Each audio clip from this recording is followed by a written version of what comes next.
জনগণের ভোটে বিএনপি ক্ষমতায় এলে রাষ্ট্রের সামর্থ্য অনুযায়ী শিক্ষকদের চাকুরি জাতীয়করণ সহ আর্থিক ও সামাজিক মর্যাদা নিশ্চিতের প্রতিশ্রুতি দিয়েছেন দলটির ভারপ্রাপ্ত চেয়ারম্যান তারেক রহমান।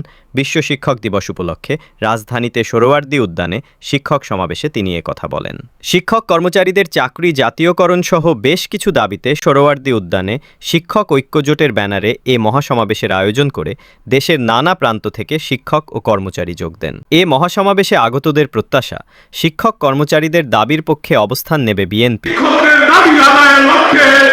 এ সময় জাতীয় নির্বাচনে শিক্ষকদের বিরাট ভূমিকার কথা স্মরণ করে বিএনপি মহাসচিব মির্জা ফখরুল ইসলাম আলমগীর বলেন, যে কোনো ষড়যন্ত্র মোকাবেলায় শিক্ষক সমাজকে অগ্রণী ভূমিকা পালন করতে হবে।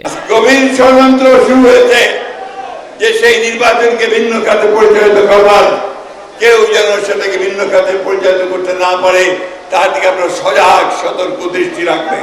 সমাবেশে লন্ডন থেকে ভার্চুয়ালি যুক্ত হয়ে বিএনপির ভারপ্রাপ্ত চেয়ারম্যান জনাব তারেক রহমান বলেন, প্রত্যাশিত বাংলাদেশ গড়াই হোক সবার অঙ্গীকার। শিক্ষকদের দাবি আদায়ের পক্ষে নীতিগত দিক দিয়ে বিএনপি একমত বলেও জানান তিনি। দেশের একটি দায়িত্বশীল রাজনৈতিক দল হিসেবে বিএনপি শিক্ষকদের ন্যায্য দাবির সঙ্গে নীতিগতভাবে অবশ্যই একমত। শিক্ষা ব্যবস্থাকে ঢেলে সাজানোর পরিকল্পনার কথাও বলেন তিনি।